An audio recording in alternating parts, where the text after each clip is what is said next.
नमस्कार दोस्तों, RJ रोहिका Sharma channel में आप सभी का स्वागत है। आज की कहानी का नाम है भोला राम का जीव। जीव यानी आत्मा, जिसके लेखक है हरिशंकर परसाई जी। यह एक व्यंग्य कथा है जिसको समझने के लिए आपको व्यंग्य की कला आनी चाहिए। कला तो आपको आती ही होगी क्योंकि आप व्यंग्य सुन जो रहे हैं। तो चलिए शुरू करते हैं। ऐसा कभी नहीं हुआ था। धर्मराज लाखों वर्षों से असंख्य आदमियों को कर्म और उनके अनुसार सिफारिश के आधार पर स्वर्ग में या नर्क में निवास स्थान अलॉट करते रहे, पर ऐसा कभी हुआ ही नहीं था। सामने बैठे चित्रगुप्त बार बार चश्मा पोंछ, बार बार थूक के पन्ने पलट रजिस्टर पर रजिस्टर देख रहे थे। गलती पकड़ में ही नहीं आ रही थी।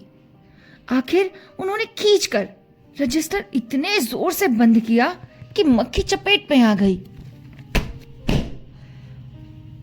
उसे निकालते हुए वो बोले, महाराज, सब रिकॉर्ड ठीक है। भोला राम के जीव ने 5 दिन पहले ही देह त्याग दी थी और यमदूत के साथ इस लोक पर रवाना भी हुआ था, लेकिन अभी तक यहाँ पहुंचा नहीं है। इसीलिए सब उन्हीं का ही इंतजार कर रहे हैं। धर्मराज ने पूछा, और वो दूत कहाँ है? महाराज, वह भी लापता है। क्या करूं ना जाने। इसी समय द्वार खुले और एक यमदूत बहदवास वहां पर आ पहुंचा।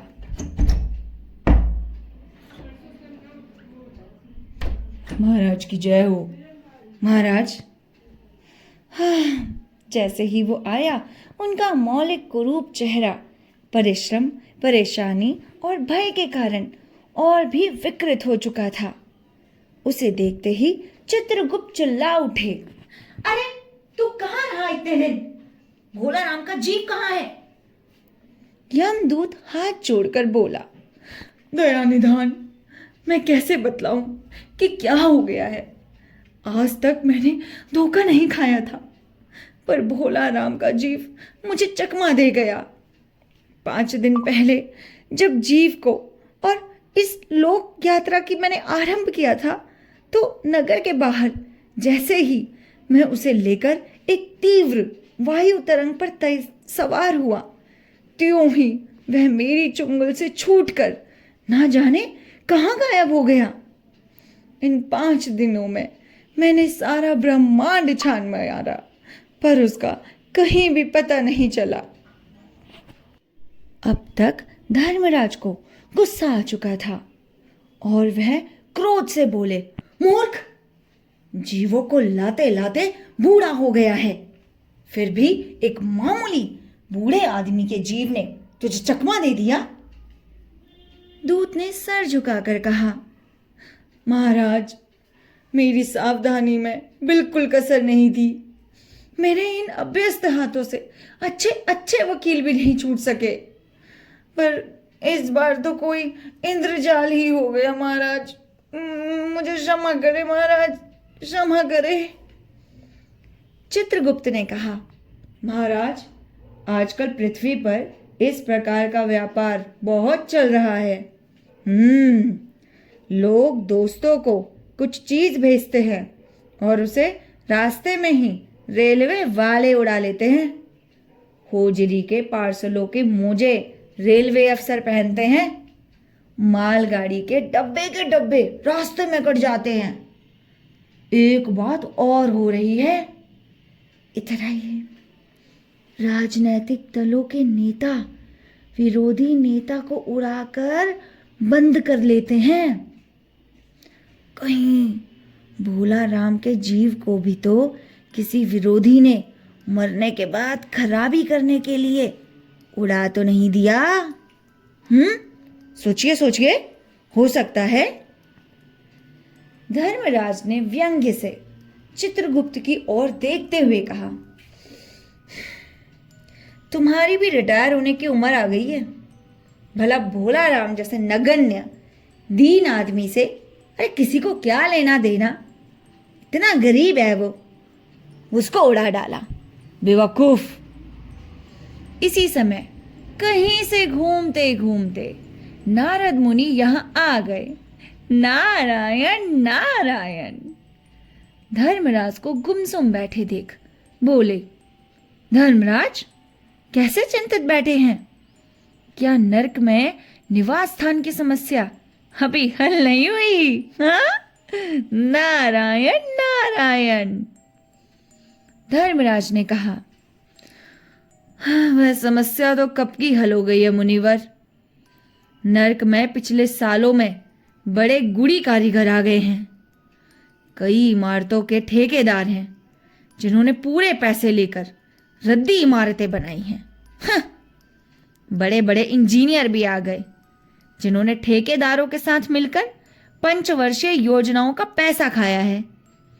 ओवरसीयर हैं जिन्होंने उन मजदूरों को हाजिरी भरकर पैसा हड़पा जो कभी काम पर ही नहीं गए। अरे नरक में भी ये सब कुछ होने लगा।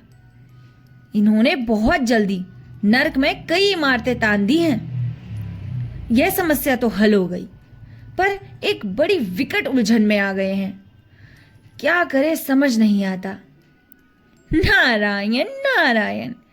ऐसी कौन सी समस्या है, मुझे भी बताइए, क्या पता मैं उसका कोई हल निकाल दूं। हाँ, मुनिवर, भोलाराम नाम के एक आदमी की 5 दिन पहले मृत्यु हुई थी। उसके जीव को यह दूत ला रहा था कि जीव इसे रास्ते में चकमा देकर भाग गया। इसने सारा ब्रह्मांड छान मारा, पर वह कहीं नहीं मिला।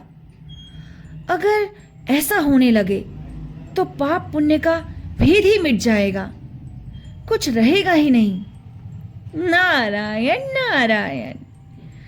उस पर इनकम टैक्स का बकाया तो नहीं था? हो सकता है उन लोगों ने रोक लिया हो। नारायण नारायण। चित्रगुप्त ने कहा, अरे इनकम टैक्स होता कैसे? इनकम होती तो टैक्स होता ना। भूखमरा था बेचारा। मामला बड़ा दिलचस्प है। नारायण नारायण। अच्छा, मुझे उसका पता तो बताओ, मैं पृथ्वी पर जाता हूं। चित्रगुप्त ने रजिस्टर देखकर बताया, भोलाराम नाम था उसका। जबलपुर शहर में धमापुर मोहल्ले में नाले के किनारे एक 1.5 कमरे फूटे फूटे मकान में परिवार समेत रहता था। उसकी एक स्त्री थी, 2 लड़के और एक लड़की। उम्र लगभग 60 साल। सरकारी नौकर था। 5 साल पहले रिटायर हो गया था। मकान का किराया उसने 1 साल से नहीं दिया, इसलिए मकान मालिक उसे निकालना चाहता था। इतने में भोलाराम ने संसार ही छोड़ दिया। आज 5वां दिन है। बहुत संभव है कि अगर मकान मालिक वास्तविक मकान मालिक है तो उसने भोलाराम के मरते ही उसके परिवार को निकाल दिया होगा। इसलिए आपको परिवार की तलाश में काफी घूमना पड़ेगा मुनिवर। माँ बेटी के सम्मिलित क्रंदन से ही नारद भोलाराम का मकान पहचान गए। द्वार पर जाकर उन्होंने आवाज लगाई, नारायण नारायण। लड़की ने देखकर कहा, आगे जाओ महाराज, यहां आज आपको कुछ नहीं चाहिए। हमारे तो खुद ही खाने पीने के भूखे पड़े हैं, आपको कैसे दे दें। नारद ने कहा, अरे नहीं नहीं बेटी, मुझे भिक्षा नहीं चाहिए। मुझे भोलाराम के बारे में कुछ पूछताछ करनी है। अपनी माँ को बाहर भेजो बेटी। हाँ माँ, माँ, बाबा के कोई मित्र आए हैं लग रहा है। भोलाराम की पत्नी बाहर आई। कहिए। नारद ने कहा, माता, भोलाराम को क्या बीमारी थी? क्या बताऊं, गरीबी की बीमारी थी। 5 साल हो गए पेंशन पर बैठे, पर पेंशन अभी तक नहीं मिली। हर 10-15 दिन में एक दरख्वास्त देते थे, पर वहां से तो या तो जवाब आता ही नहीं था, और आता तो यही कि तुम्हारी पेंशन के मामले में विचार हो रहा है। इन 5 सालों में सब गहने बेचकर हम लोग खा गए, फिर बर्तन बिके, अब कुछ नहीं बचा है बाबा। चिंता में घुलते घुलते और भूखे मरते मरते इन्होंने दम तोड़ दिया। नारद ने कहा, क्या करोगी माँ? उनकी इतनी ही उम्र थी, अब कुछ नहीं हो सकता। हाँ नहीं, ऐसा तो मत कहो महाराज, उम्र तो बहुत थी। 50-60 रुपया महीना पेंशन मिलती तो कुछ और काम कहीं करके गुजारा हो जाता, पर क्या करें, 5 साल नौकरी से बैठे हो गए और अभी तक एक कौड़ी नहीं मिली। इतनी परेशानी चिंता में बेचारा आदमी कैसे जिए? गरीबी और भूखमरी से मरे हैं मेरे पति, कोई भगवान ने उम्र नहीं काटी। दुख की कथा सुनने की फुर्सत नारद को थी नहीं। वे अपने मुद्दे पर आए। माँ, यह तो बताओ कि यहाँ किसी से उनका विशेष प्रेम था जिसमें उनका जी लगा हो? लगाव तो महाराज बाल बच्चों से ही होता है, उनसे ही है। नहीं नहीं, परिवार के बाहर भी हो सकता है। मेरा मतलब है किसी स्त्री से। स्त्री ने गुर्राकर नारद की ओर देखा। महाराज, अब कुछ भी मत बको, तुम साधु हो, उचक्के नहीं हो। जिंदगी भर उन्होंने किसी दूसरी स्त्री की ओर आंख उठाकर भी नहीं देखा। हमारे पति के बारे में कुछ अनाप शनाप ना बको। नारायण नारायण, तुम्हारा सोचना भी सही है। यही हर अच्छी गृहस्थी का आधार है। अच्छा माता, मैं चलता हूँ। नारायण नारायण। स्त्री ने कहा, महाराज, आप तो साधु हैं, सिद्ध पुरुष हैं, कुछ ऐसा नहीं कर सकते क्या कि उनकी रुकी हुई पेंशन मिल जाए, इन बच्चों का कुछ दिन पेट भर जाए? कहीं अपने पति के साथ साथ मैं अपने बच्चों को भी ना खो बैठूं। नारद को दया आ गई। वे कहने लगे, साधुओं की बात कौन मानता है माता? मेरा यहाँ कोई मठ तो है नहीं। फिर भी मैं सरकारी दफ्तर जाऊंगा और कोशिश करूंगा, तुम दुखी ना हो। वहां से चलकर नारद सरकारी दफ्तर पहुंचे। वहां पहले से ही कमरे में बैठे बाबू से उन्होंने भोला राम के केस के बारे में बातें की। उस बाबू ने उन्हें ध्यानपूर्वक देखा और बोला, भोला राम ने दरख्वास्त तो भेजी थी, पर उन पर वजन नहीं रखा था, इसलिए कहीं उड़ गई होंगी। नारद ने कहा, भाई, ये बहुत से पेपर वेट हैं तो रखे तो हैं, इन्हें क्यों नहीं रख दिया? अरे बाबा जी, आप साधु हैं, आपको दुनियादारी समझ में नहीं आती। दरख्वास्तें पेपर वेट से नहीं दबती। खैर, आप उस कमरे में बैठे बाबू से मिलिए। नारद उस बाबू के पास गए। उसने तीसरे के पास भेजा, तीसरे ने चौथे के पास भेजा, चौथे ने पांचवे के पास भेजा। जब नारद 25-30 बाबुओं और अफसरों के पास घूम आए, तब एक चपरासी ने कहा, महाराज, इधर आइए। आप क्यों इस झंझट में पड़ गए? अगर आप साल भर भी यहां चक्कर लगाते रहे तो भी काम नहीं होगा। आप तो सीधे बड़े साहब से मिलिए, उन्हें खुश कर दिया तो अभी काम हो जाएगा। नारद बड़े साहब के कमरे में पहुंचे। बाहर चपरासी ऊँघ रहा था, इसलिए उन्हें किसी ने छेड़ा नहीं। बिना विजिटिंग कार्ड के आया देखकर साहब बड़े नाराज हुए। बोले, अरे इसे कोई मंदिर वंदिर समझ लिया है क्या?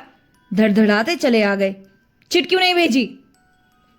नारद ने कहा, कैसे भेजता, चपरासी सो रहा है। क्या काम है? साहब ने रौब से पूछा। नारद ने भोला राम का पेंशन केस बतलाया। साहब बोले, देखे महाराज, आप हैं बैरागी, दफ्तरों के रीति रिवाज नहीं जानते। असल में भोला राम ने गलती की। भाई यह भी एक मंदिर है, यहां भी दान पुण्य करना पड़ता है। आप भोला राम के आत्मीय मालूम होते हैं। भोला राम के दरख्वास्तें उड़ रही हैं, उन पर वजन रखिए। हाँ? नारद ने सोचा कि फिर यहां वजन की समस्या खड़ी हो गई है।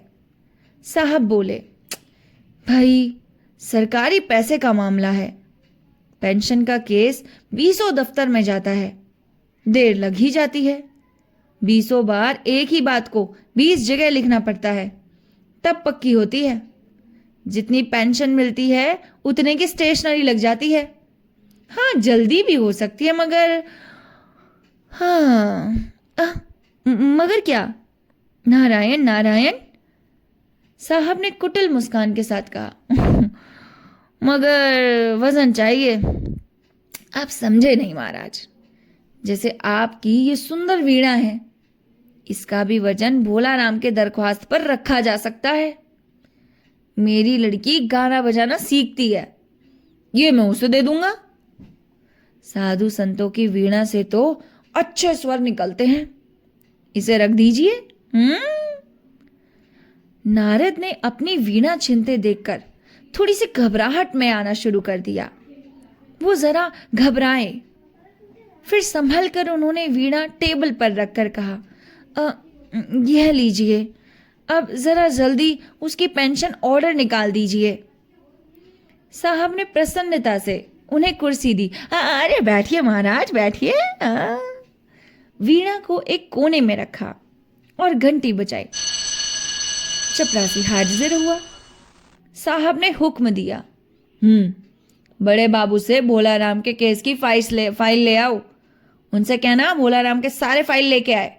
इतने समय से अटकाई हुई है, निकम्मे कहीं के, किसी काम के नहीं है। थोड़ी देर बाद चपरासी भोला राम की 150 दरख्वास्तों से भरी फाइल लेकर आया। उसमें पेंशन के कागजात भी थे। साहब ने फाइल पर नाम देखा और निश्चित करने के लिए पूछा, क्या नाम बताया साधु जी आपने? हाँ, जरा धूल वूल लग गई है, साफ कर देता हूं। हाँ, तो क्या था, थोड़ा भूल गया मैं, क्या नाम बताया था आपने? नारद समझे कि साहब कुछ ऊंचा सुनता है, इसलिए जोर से बोले, भोला राम बोला था मैंने। सहसा फाइल में से आवाज आई, कौन पुकार रहा है मुझे? पोस्टमैन है क्या? पेंशन का ऑर्डर आ गया? नारद चौंके, पर दूसरे ही क्षण बात समझ गए। बोले, भोला राम, क्या तुम भोला राम के जीव हो? हाँ, आवाज आई। नारद ने कहा, मैं नारद हूं, नारायण नारायण, तुम्हें लेने आया हूं। चलो, स्वर्ग में तुम्हारा इंतजार हो रहा है। चलो भोला राम, क्यों यहां पर अपनी दुर्दशा कर रहे हो? यहां तुमने जो भोगना था सो भोग लिया, अब स्वर्ग में चैन की जिंदगी जियोगे। चलो, मैं तुम्हें ले जाने आया हूं। बहुत दिनों से हम सभी परेशान थे। चलो भोला राम। आवाज आई, मुझे नहीं जाना, मैं तो पेंशन की दरख्वास्तों पर अटका हूं। यही मेरा मन है और यही मेरा मन लगा भी है। मैं अपनी दरख्वास्तें छोड़कर नहीं जा सकता। आप समझिए, और आप ही चले जाइए। मैं तब तक नहीं आ सकता जब तक मेरी पेंशनें लग ना जाए। और यहीं पर ही यह कहानी खत्म हो जाती है। आपको ये कहानी या व्यंग्य कैसा लगा हमें लिखकर ज़रूर बताएं। अगर आपको इसी प्रकार के व्यंग्य कहानियाँ सुननी हैं तो हमारे चैनल को सब्सक्राइब ज़रूर करें। हमारी वीडियो को लाइक शेयर करके इसकी रीच और एंगेजमेंट प्लीज़ बढ़ाइए। हमें आपके प्यार सपोर्ट की बहुत ज़्यादा ज़रूरत है। मिलते हैं आपसे नेक्स्ट कहानी के साथ। तब तक के लिए नमस्कार।